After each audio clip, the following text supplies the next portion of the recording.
आज हमारे देश के बहुत सारे लोगों को ये बात पता नहीं होगी कि एक जमाने में भारत को समुद्र की सबसे बड़ी ताकत, सबसे बड़ी शक्ति माना जाता था और पश्चिमी देशों की नौसेनाएं हमारी नौसेना से कमजोर थी। भारत की समुद्री सीमा 11,098 किलोमीटर लंबी है, जो पूरी दुनिया में 14वें स्थान पर है। आप इस समय अपनी स्क्रीन पर इस नक्शे को देखिए, जिसमें भारत हिंद महासागर के बिल्कुल मध्य में स्थित है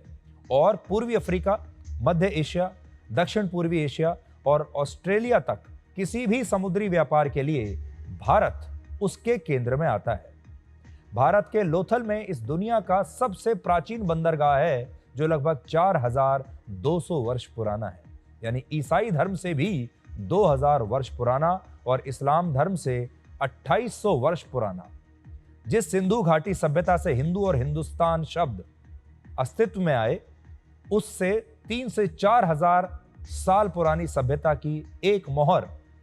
हमारे पास है, जिसमें आप उस वक्त के सबसे आधुनिक समुद्री पोत को देख सकते हैं। 9वीं से 13वीं शताब्दी के बीच दक्षिण भारत के चोल साम्राज्य को उस समय की सबसे शक्तिशाली नौसेना माना जाता था। यह नौसेना चोल साम्राज्य के पास थी और इसी कारण तमिलनाडु से लेकर श्रीलंका, बर्मा, थाईलैंड और इंडोनेशिया तक चोल साम्राज्य फैला हुआ था और इसके जहाज पश्चिम से मध्य एशिया से लेकर चीन तक आते जाते थे। आज जिस भूखंड पर सबसे बड़ी मुस्लिम आबादी वाला देश इंडोनेशिया है, वो इंडोनेशिया भी चोल साम्राज्य के जमाने में श्री विजया हुआ करता था, जबकि थाईलैंड को स्वर्ण भूमि और द्वारवती कहा जाता था। उस दौर में चोल साम्राज्य की नौसेनाओं के साथ हिंदू धर्म और भारतीय संस्कृति पूरे दक्षिण एशिया में फैली हुई थी और 12वीं शताब्दी में कंबोडिया के राजा सूर्यवर्णम द्वितीय ने एक मंदिर का निर्माण किया, जिसे अंकोर वाट मंदिर कहते हैं। और आप सब ने अपने स्कूलों में तो यही पढ़ा होगा कि भारत के समुद्री मार्ग की खोज वर्ष 1498 में वास्को डिगामा ने की थी। आपने भी स्कूल में यही पढ़ा होगा, लेकिन एक नया अध्ययन, एक नई स्टडी ये कहती है कि वास्को डिगामा को भारत का समुद्री मार्ग एक गुजराती व्यापारी ने ही बताया था, जिसका नाम था कांजी मलाम।